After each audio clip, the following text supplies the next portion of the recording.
जय जगदीश हरे, जो ध्यावे फल पावे, दुख विनशे मन का।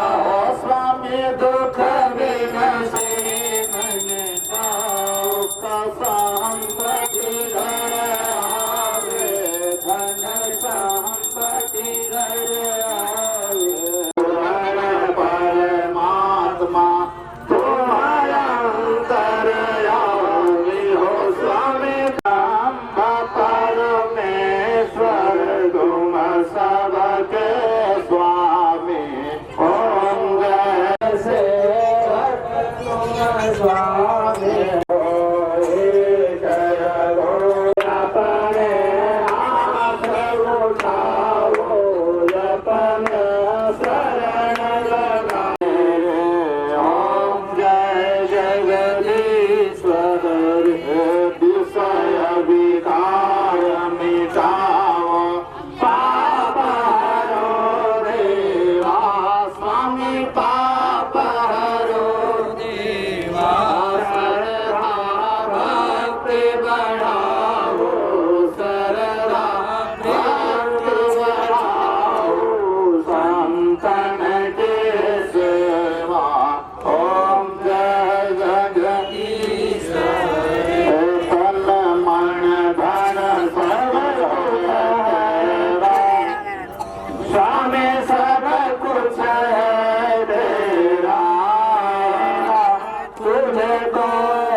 प्रणाम करिए।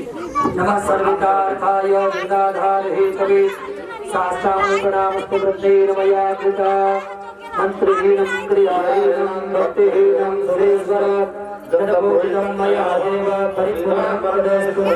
लेट गए कि आराम कर लेते हैं, उसके बाद फिर उसके साथ युद्ध करेंगे। लेकिन वो मोर नाम का जो दैत्य था वो भी बड़ा हठी था। भगवान आगे आगे और ये पीछे पीछे जा रहा था।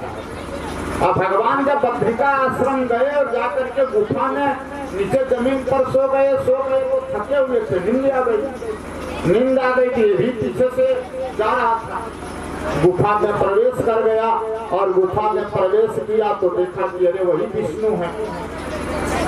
और मूर नाम का राक्षस जो था सोचा कि अभी मौका है, ये सोए हुए हैं, अभी इनका सर जो है धड़ से अलग कर देना है। और भगवान को कुछ पता नहीं कि वो राक्षस यहाँ आकर तो सोए हुए हैं, नींद में हैं। अब क्या होता है कि जैसे ही सर जो है धड़ से अलग करना चाहा वो राक्षस तैयारी करने लगा। और उसी समय भगवान विष्णु के शरीर से एक कन्या जन्म लेती है। भगवान सोए हुए हैं, भगवान को पता नहीं है कि मोर नाम का राक्षस हमको मारने के लिए आया है। तो गहरी नींद में थके हुए थे। जब ये तैयारी करने लगा कि अभी ये सोए हैं मार देंगे,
तो उनकी पत्नी कही कि सेठ जी आप कभी समय नहीं दे पाते हैं, तो घर के बगल में ही भगवान का कथा हो रहा है, तो थोड़ा जल्दी दुकान बंद कर दीजिए। और आप लोग से भी कहेंगे, जितने भी दुकान वाले लोग हैं, कल आप लोग थोड़ा जल्दी दुकान बंद करेंगे। तो सेठाइन जो थी वो सेठ जी से कहे कि थोड़ा जल्दी आज दुकान बंद कर दीजिए और घर के बगल में है जाकर के कथा सुनिए। तो बेचारे दिन भर और कारोबार में अस्त व्यस्त थे, थके हुए थे, लेकिन पत्नी बार बार कह रही थी तो उनकी इच्छा को भी नहीं ठुकरा सकते थे। एक होती है पत्नी और एक होती है धर्म पत्नी। तो शास्त्रों में आया है धर्म पत्नी का परिभाषा। धर्म पत्नी का परिभाषा क्या है? जो अपने पति को नरक में गिरने से बचा ले, गर्त में गिरने से बचा ले और धर्म की ओर ले चले, उसी का नाम है धर्म पत्नी। तो उनकी पत्नी जो थी वो धर्म पत्नी थी। बार बार कह रही थी कि आपको कथा में जाना है, जाना है। अब मन में सोच लिए कि कथा में जाएंगे, कि हमारे पति धर्म करें। तब पूछ दी कि कथा में क्या सुने।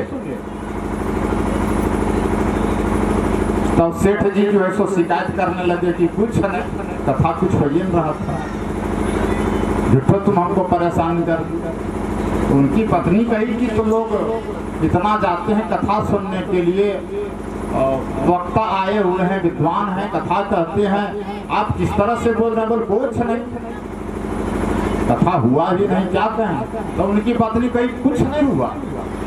बोल कुछ नहीं हुआ। बोलना है तो हमको यहाँ शंका हो रहा है, कुछ तो हुआ होगा। तो ये कुछ सुने ही नहीं थे, आए और सो गए।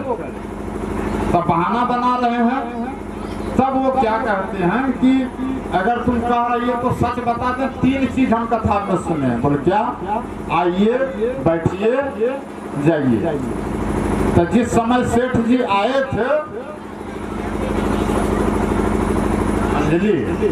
अंजलि कुमारी भगवान के कर कमलों में 10 रुपये दान दिए।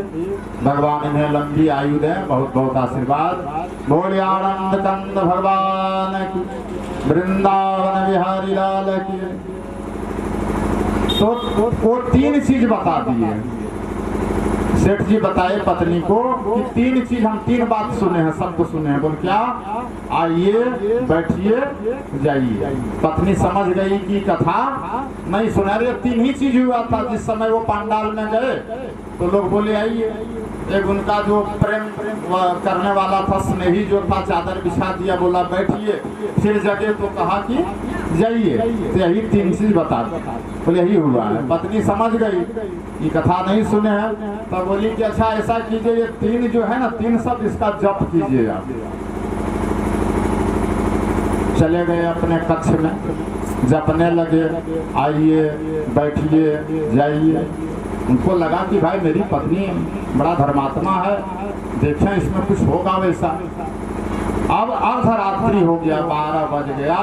तो 12 बजे रात चोर सब चोरी करके जा रहा था रास्ते में। तो मन में सोचने लगा कि आज देखते हैं थोड़ा सेठ जी के यहाँ भी जाकर। तब जैसे दरवाजा पर इन लोग गया, तब तक सेठ जी जप रहे थे ना, बोले आइए। तो चोर सबको लगा कि सेठ जी लगता है हम लोग को पहचान गए। अब हम लोग पीछे हट गया। जैसे वो बोले आइए तो पीछे हटा, और पीछे हटा तो सेठ जी बोले बैठिए। तो चोर सबका जो झुंड था आपस में चर्चा करने लगा कि अरे ये तो बोल रहे हैं एकदम जाने पहचाने जैसा, हम लोग को लगता है कि पहचान रहे हैं। एक बोला कैसे? बोला अगर नहीं पहचान रहा तो हम लोग दरवाजा पर गए, कैसे बोल दिए आइए? फिर कहते हैं बैठिए, इसका मतलब जान रहे हैं। अब जैसे हल्का पीछे हुआ तब तक वो जप रहे थे जो आइए, बैठिए, जाइए। तब फिर बोल दिए जाइए। तो एक बोला एकदम सेठ जी गुस्सा गए हैं। बोल कैसे? बोल देखो जाने के लिए बोल रहे हैं। तो बोले क्या करें? बोल सेठ जी को जगाओ और आज हम लोग एकदम यहीं पर गलती स्वीकार कर लो कि अब हम लोग चोरी नहीं करेंगे।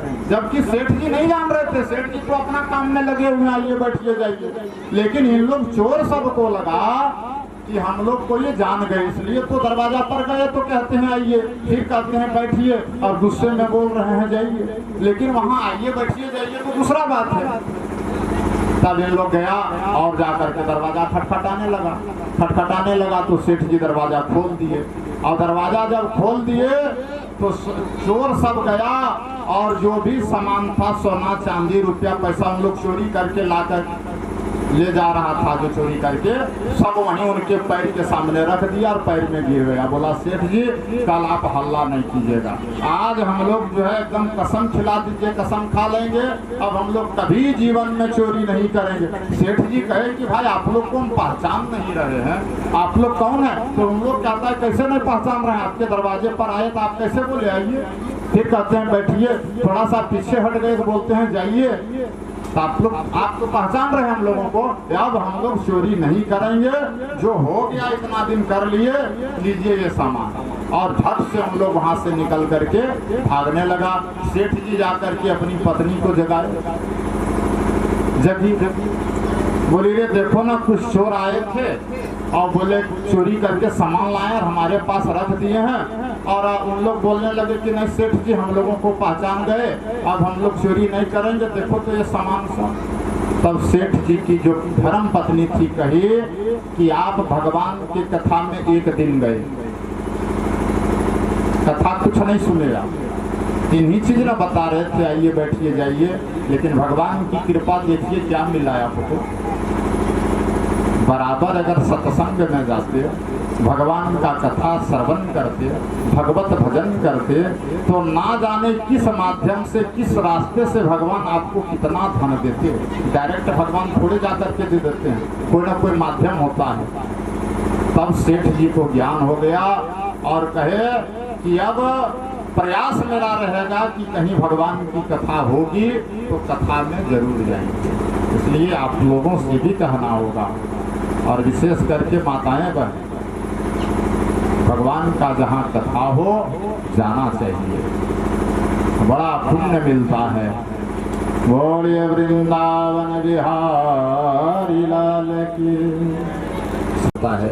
इसलिए किसी को दुख देने का कष्ट नहीं करना चाहिए, हमें शरीर से ऐसा कोई काम नहीं करना चाहिए जिससे लोगों को कष्ट हो, वाणी से कुछ ऐसा नहीं बोलना चाहिए कि उनको कष्ट हो, या कोई ऐसा काम नहीं करना चाहिए जिससे दूसरे के दिल में दुख हो, कष्ट हो।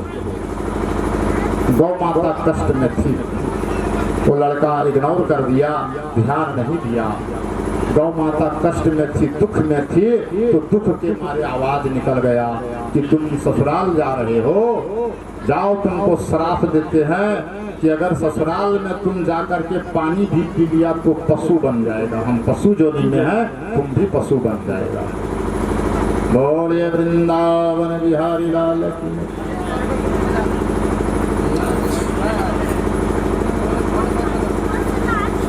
वहाँ का तुम पानी पी लेगा तुम मेरे ही जैसा पशु बन जाएगा, और कुछ बोल ही नहीं रहा है। तो सब दंग रह गए। ससुर जी आए, सासू माँ आई, सब घर वाले आए, लेकिन कुछ नहीं। मेहमान जी नाश्ता कर लीजिए, मेहमान जी पानी पी लीजिए, लेकिन ये कुछ जैसे ही उन लोग कुछ बोलते हैं ध्यान चला जाता है कि तुम यहाँ पानी पी लोगे तो पशु बन जाओगे, जानवर बन जाओगे, उसी पर उसका ध्यान चला जाता है। और इतना वो ध्यान केंद्रित कर दिया था उस पर, उस बात पर कि लोग बोल रहे हैं और बोल रहे हैं, कुछ सुनता ही नहीं था। तब सब मन में सोचने लगे कि इसकी पत्नी को भेज दीजिए। अब पत्नी आ गई तो बोलिए क्या बात है, आप क्यों हमको जो है सो हंसी करवा रहे हैं, सब तरह तरह की बातें बोल रहे हैं, आप कुछ बोल नहीं रहे हैं। सब साइड हो गई, तो दोनों पति पत्नी के बीच बातें होने लगी। तो पत्नी जब बहुत आग्रह की तो वो सच्चाई बता दिया, बोला देखो यही बात है, हम आ रहे थे रास्ते में तो एक गौ माता जो है, हम कीचड़ में कि कपड़ा खराब हो जाएगा मेरा, इसलिए हम बचाए नहीं, वो श्राप दे दी है। हमको डर लगता है कि कहीं हम कुछ खा लिए या पानी पी लिए तो हम कहीं पशु नहीं बन जाएंगे। पत्नी बोली कि हम आपकी धर्म पत्नी हैं, आपका अगर भाग्य में वही लिखा हुआ होगा, कहीं वो सत्य हो गया तो हम जीवन भर आपकी सेवा करेंगे। ऐसा आप क्यों सोचते? ऐसा नहीं होगा। कहूँ तो हिम्मत दिए, और जब हिम्मत दिए तो तैयार हो गया। और जब तैयार हुआ, हमारी एक और माता जी तो करनौली से चल करके आई हुई है मुन्ना। घर हम लोगों को नहीं जाना है, इसी वन में हम लोग रहेंगे, देखते हैं भगवान कब तक परीक्षा लेंगे।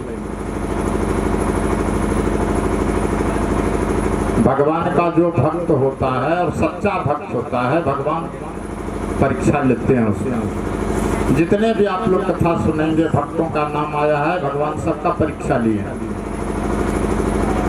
परीक्षार्थी परीक्षा देने के लिए जाता है तो जो सब्जेक्ट ज्यादा हार्ड होता है उसी दिन जो है ज्यादा व्यवस्था की जाती है कि चोरी नहीं चलना चाहिए। तो जो भगवान का सच्चा भक्त होता है, भगवान उसी की परीक्षा लेते हैं कि देखें पास कर रहा है कि फेल कर रहा है। पास कर गया तो ठीक है, और फेल कर गया तो जाओ पीछे रहो। अब वो अपने पति का सेवा करने लगी। बहुत दिन बीत गया। उसी के बगल में राजा का महल है, छत पर रानी टहल रही थी। एक दिन नजर पड़ गया, सुबह सुबह का समय। और रानी बोली कि भाई ये कौन है कि एक पशु का सेवा में एक स्त्री, इतनी सुंदर स्त्री और लगी हुई है। नौकरानी को भेजो कि जाओ तो जाओ। नौकरानी वहां पर गई और बोली आप कौन है, सारा कहानी वो कह करके सुना। लेकिन वो धर्मात्मा थी, एक दिन रो रही थी।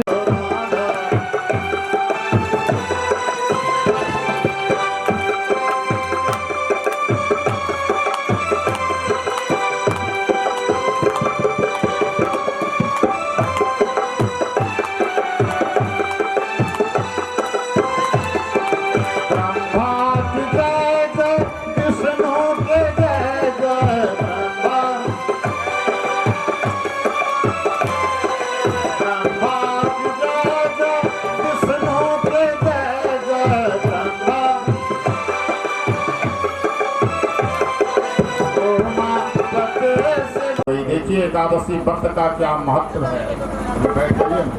एकादशी व्रत का क्या महत्व है, ध्यान देंगे आप लोग। एक बूढ़ी माता तैयार हो गई, ब्राह्मणों को बुलाया गया, संकल्प हुआ। पंडित जी बोले उस बूढ़ी माता से कि आप 100 एकादशी किए हैं तो दान करेंगे, देंगे इसको? बोली हाँ। लेकिन जब पंडित जी संकल्प करवा रहे थे इससे बोल दी 99, मतलब 100 नहीं बोली, एक रख ली। तो जैसे ही दान हो गया, उस पशु जोनी में जो चला गया था, जो शराब पड़ा था, तो पूरा शरीर पहले के जैसा हो गया, लेकिन एक तरफ का अंग जो है पशु का रह गया। तो पंडित जी बड़ी तेज थे, तो बोली माता जी बताइए आप 100 एकादशी दान कर दिए? ठीक ठीक बोलिए। बोल क्या हुआ? बोल देखिए ना पूरा अंग कहाँ पहले जैसा हुआ है, चिन्ह रह गया है पशु का। तो बोली कि नहीं, आद हो गया हमको कि बहुत कष्ट किए थे एकादशी व्रत में, तो सब दाने कर दें, एकागो रख लें। वही हम एक ठो रख लिया। और फिर उस बूढ़ी माता से जो है, जो एक एकादशी रहा था वो भी दान करवा दिया गया। और जब एकादशी व्रत जो बूढ़ी माता की थी उसका दान हुआ, तो पहले के जैसा उसका शरीर सुंदर सुडौल हो गया।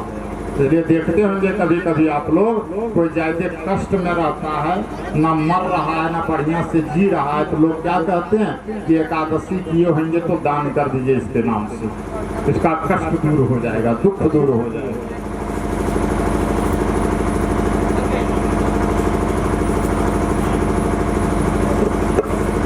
वासुदेव जी भगवान के कर कमलों में 20 रुपये दान दिए, बहुत बहुत आशीर्वाद। बोलिए एकादशी महाराज। गुरुर्ब्रह्मा गुरुर्विष्णु गुरुर्देवो महेश्वरा, गुरु साक्षात् ब्रह्मा तस्मै श्री गुरुवे नमः।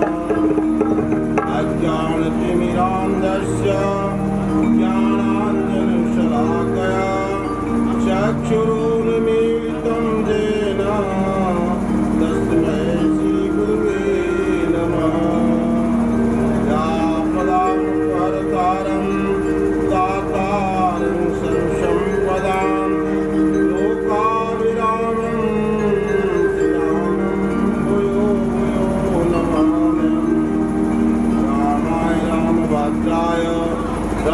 रामचंद्राय मानसे रघुनाथ नाथाय नाथाय सीतापते नमः नीलाम्बुश्यामल कोमलांगं सीताशमारोपितवामभागं पानो महाशायत चारुचापं नमामि रामं रघुवंशनाथं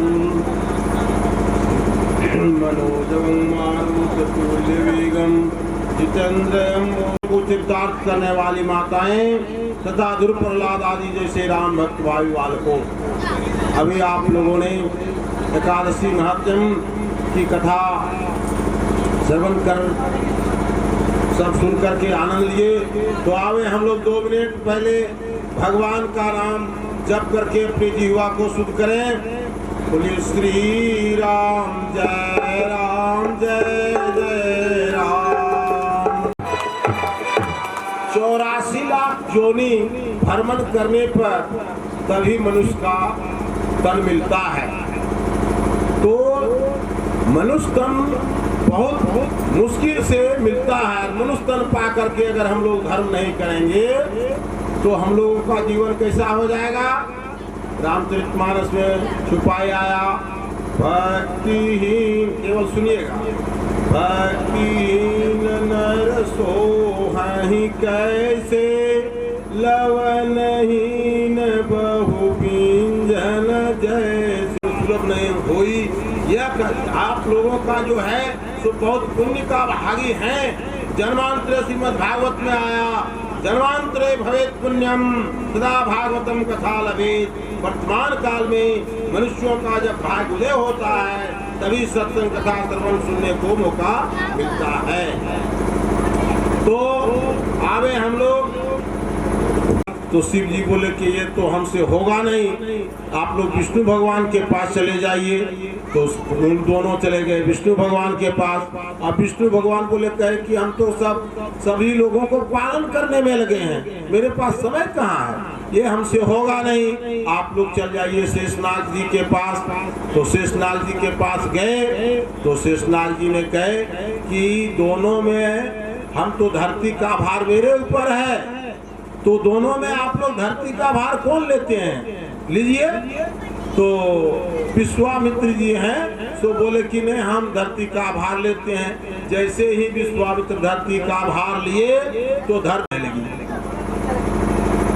तब बोले क्या हो रहा है, धरती रसातल में जा रही है। तब वशिष्ठ जी ने कहे कि हम अपना जो तप किए हैं, जो सत्संग वगैरह किए हैं, उसका मैं पुण्य देता हूँ। तो वो पुण्य अपना सत्संग वाला पुण्य जो है सो वशिष्ठ जी दिए।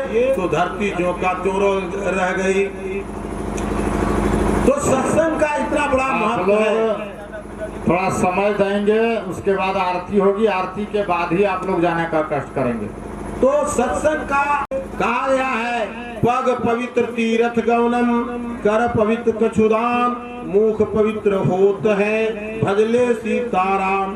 तो आप लोगों ने अभी ये जो अपने हाथों से दान किए, पग पवित्र तीर्थ, अगर पैदल जाकर तीर्थ अगर करते हैं तो उसमें आपका बहुत बड़ा पुण्य है। पग पवित्र तीर्थ गए, कर पवित्र कछुदान, कर नाम हाथ होता, अपने हाथों से दान किए, और मुख पवित्र होता है, भजले सीताराम। तो आवे अभी हम लोग जो सुन रहे थे सब व्यस्त व्यस्त हो रहे हैं। कल भी हम लोग यहाँ प्रोग्राम चलेगा, कल भी हम लोग प्रवचन देंगे। कहा गया है रामचरितमानस में, गोस्वामी तुलसीदास जी ने लिखे कि रामचंद्र के भजन बिनु जो चाह पद निर्वाण, ज्ञानवंत अपि सो नर, पशु बिन पूछ विषान। मानव तन पा करके अगर जो चाह पद निर्वाण, ज्ञानवंत अपि सो नर, पशु बिन पूछ विषान।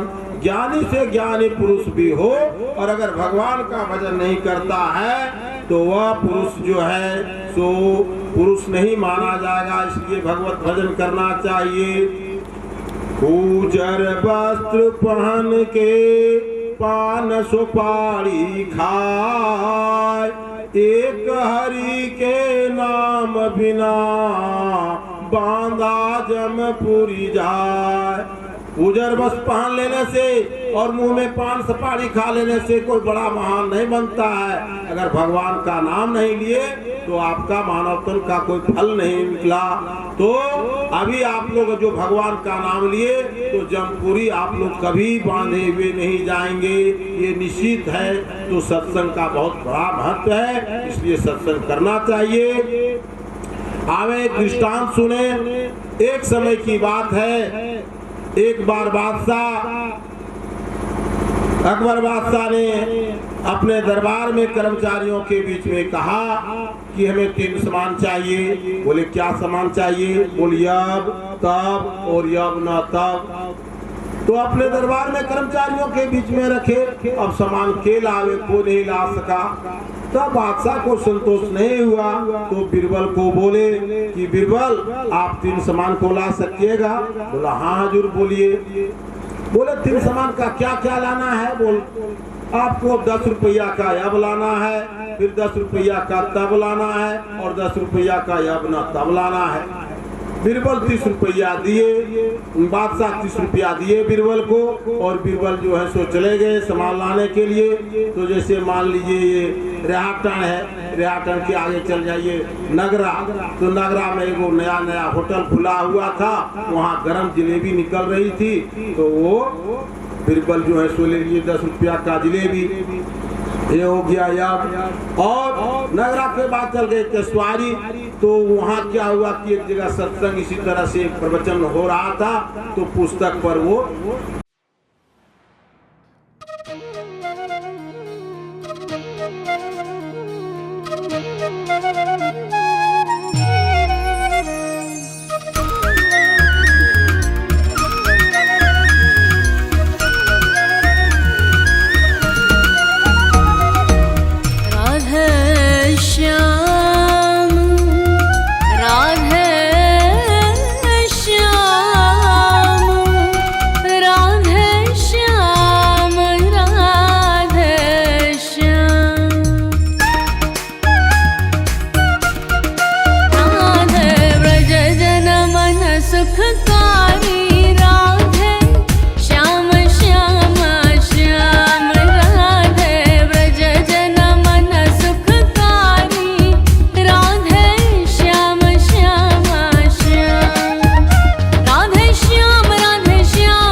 केसवारी में प्रवचन कर रहे थे पंडित जी, जो सत्संग कर रहे थे, तो उस वहाँ जो पोथी पर जो व्यास गति पर जो हम चढ़ा दिए, तो जब मरेंगे तो वहाँ पर हमको मिलेगा, ये हो गया तब। और जो बसरिया ढाब में बेसिया की नाच हो रही थी, तो न मृतलोक में मिलने जा रहा है, न स्वर्गलोक में मिलने जा रहा है, ये हो गया अब न तब।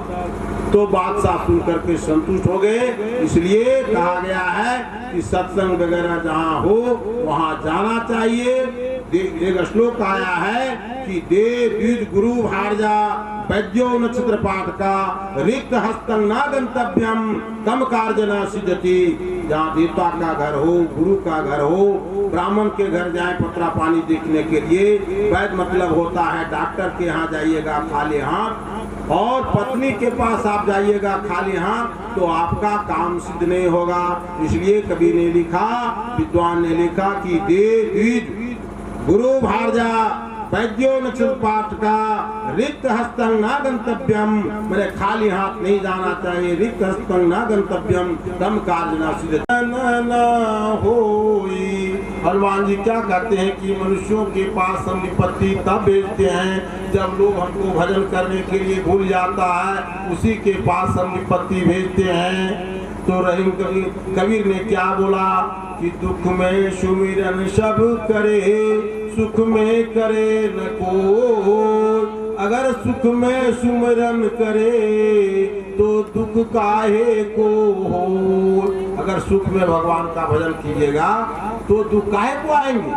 जैसे उदाहरण के लिए आप एक छोटा सा शब्द लीजिए, आद, अंतस्य आकार और द, इसको उलट देंगे तो हो जाएगा द अंतस्य कार या दया। तो जब हम भगवान को आद करेंगे तो हमारे ऊपर भगवान दया करेंगे, और हम भगवान को आदर करेंगे तो हमारे ऊपर भगवान दया कहाँ से करेंगे। इसलिए भगवान को हम लोग को आद करना चाहिए और सत्संग करना चाहिए, तभी मानव तन पाने का सार्थक है। जिसको धन बने तो धन से सेवा करना चाहिए, जिसको बल बने तो बल से सेवा करना चाहिए, जिसको विद्या बने वो विद्या से सेवा करना चाहिए। यही मानव तन लेने का सार्थक तत्व है। और अगर यदि ये सब आप नहीं करते हैं तो आप मानव नहीं हैं। इसलिए मानव होकर के लोगों को सत्संग करना चाहिए। धन से धर्म होता है और धर्म से भी धन होता है। आप धर्म में करेंगे, आपके पास वस्तुता नहीं रहेगा, अर्थ नहीं रहेगा, तो आप धर्म भी नहीं कर पाइएगा। इसलिए धन और धर्म दोनों होना चाहिए। धन कमाए तो धर्म कीजिए, दान पुण्य कीजिए, नहीं दान कीजिएगा। वास्तविक में आइए, धन का 3 गति होता है। धन का 3 गति होता है। पहले बताया है दान, दानम भोगम नास्ति स्रो गत्यो भवन्ति तस्य तृतीय गतिर् भवति। पहला अगर भगवान दिया है तो आप दान कीजिए, उसके बाद जो है सो भोग कीजिए। अगर भोग नहीं करते हैं, आप खाते पीते नहीं हैं, दान नहीं करते हैं, खाते पीते भी नहीं हैं, तो आप संगार के रहिएगा। तो एक समय ऐसा आएगा कि कुछ ऐसा अपाहिज घर में हो जाएगा। कोई मर्डर केस में फंस जाइएगा, कोई फांसी लगा के मर गया, आग लगी में मर गया, या कुछ हो जाएगा। चाहे चुनाव लड़ रहे हैं, कि हमको चुनाव लड़ने का मन है, तो उसमें पैसा बर्बाद हो जाएगा। इसलिए कवि ने लिखा कि दानम भोगम नास्ति श्रेयो गत्यो भवन्ति तस्य तृतीय गतिर् भवति। धन का 3 गति है, पहला दान, दूसरा भोग, तीसरा नाश। तो अपने आप नाश हो जाता है। इसलिए मानवतन पाने के बाद लोगों को सत्संग भी करना चाहिए और भगवत भजन भी करना चाहिए और दान पुण्य करना चाहिए। जय जय वीर हनुमान,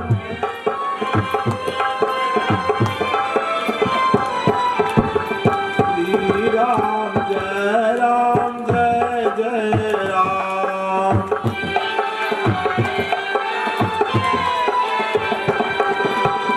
श्री राम जय जय राम।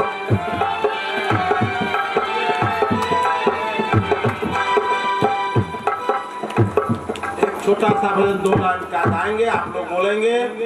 राम का नाम लेकर जो मर जाएंगे,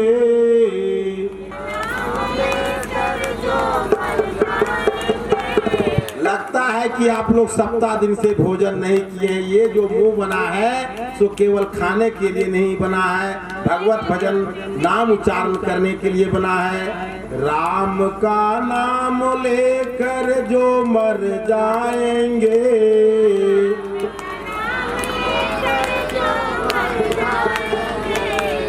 वो तर जाएंगे, मर कर किधर जाएंगे, जिधर भेज देंगे उधर जाएंगे।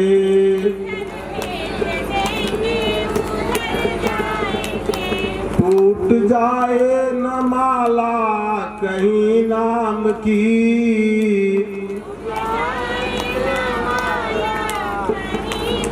जिधर भेज देंगे उधर जाएंगे।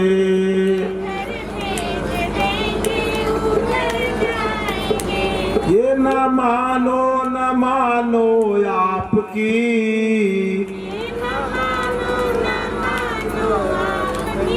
हम मुसाफिर हैं पगड़ो धाम की।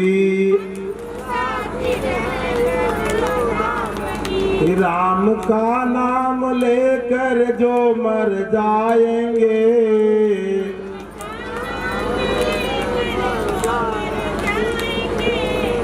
वो तर जाएंगे। बोलिए एकादशी महारानी की जय, जगकर्ता पुरुष की जय। बोलिए सुभाष बाबू दोनों दाम्पत्य की जय, जो इसने इस जग को किया। संसार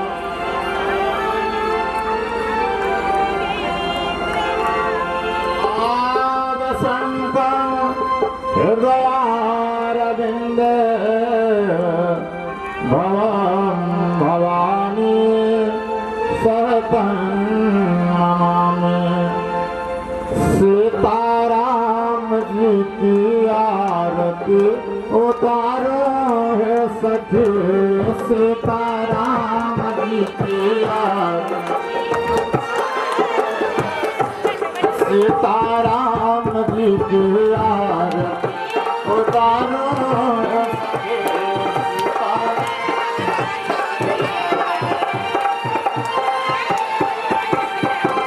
उतारो है सखी, हम उतारो है सखी, उतारो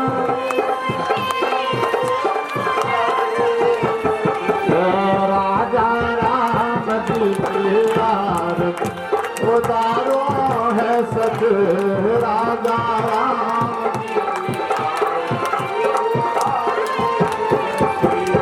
उतारो है सखी, हला रामो है सखी, उतारो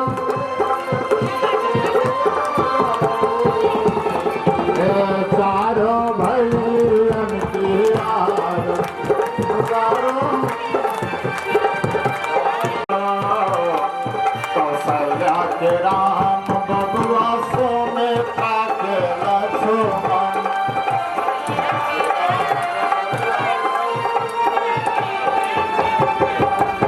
कौशल्या के राम बबुआ सुमित्रा के लक्ष्मण,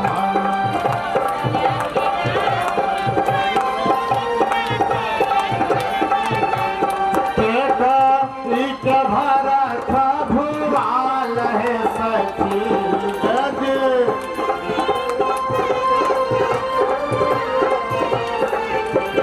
राजा राम जी की आरती उतारो है सखी, सीताराम जी की आरती हम उतारो है सखी, हम उतारो है सखी, उतारो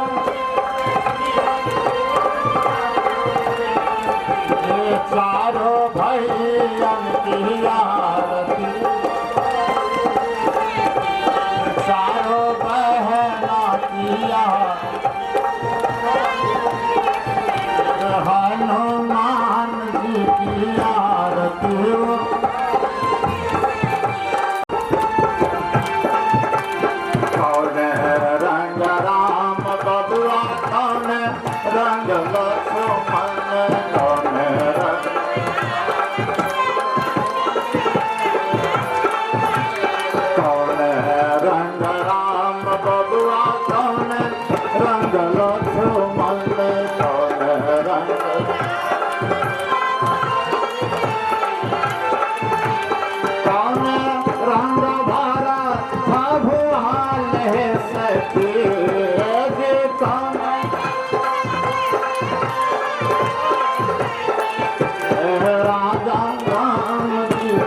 यार उतारो सके सीता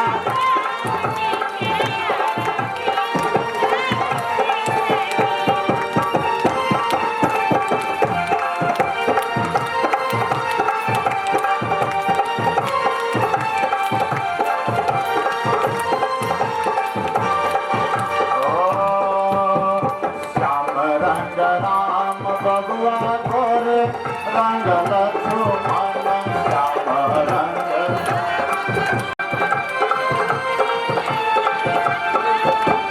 चित रंग भर भगवान सचे चित रंग राजा राम की आरती उतारो सके सीता राजा राम की आरती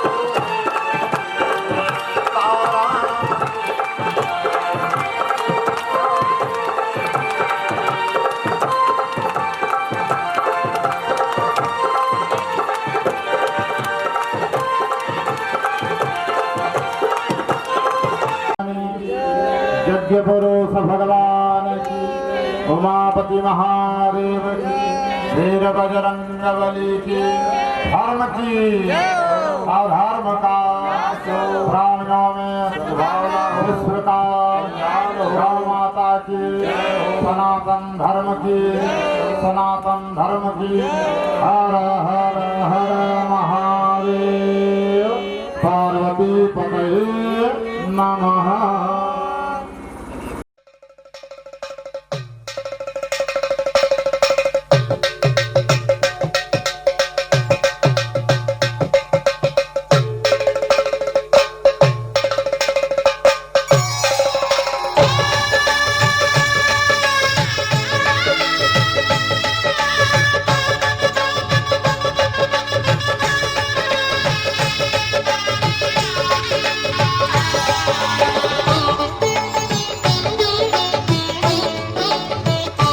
घर में पधारो गजानन जी मेरे घर में पधारो घर में पधारो गजानन जी मेरे घर में पधारो रिद्धि सिद्धि लेके आओ गणराजा मेरे घर में पधारो रिद्धि सिद्धि लेके आओ गणराजा मेरे घर में पधारो घर में पधारो गजानन जी मेरे घर में पधारो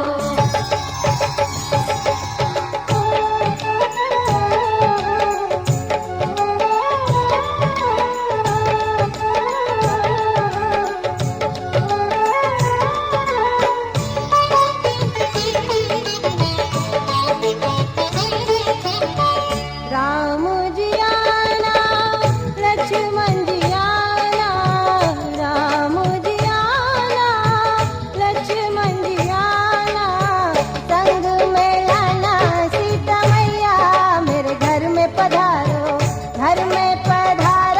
गजानन जी मेरे घर में पधारो घर में पधारो गजानन जी मेरे घर में पधारो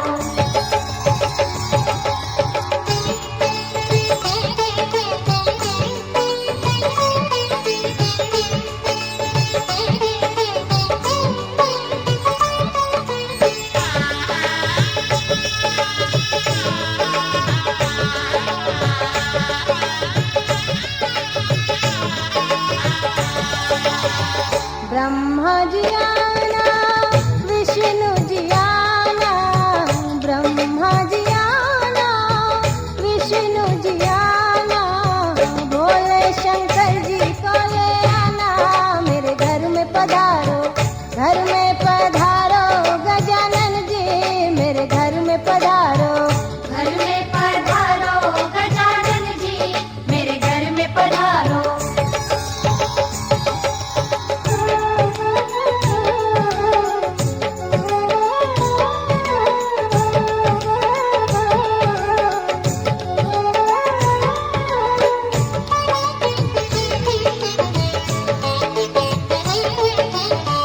लक्ष्मी जी आना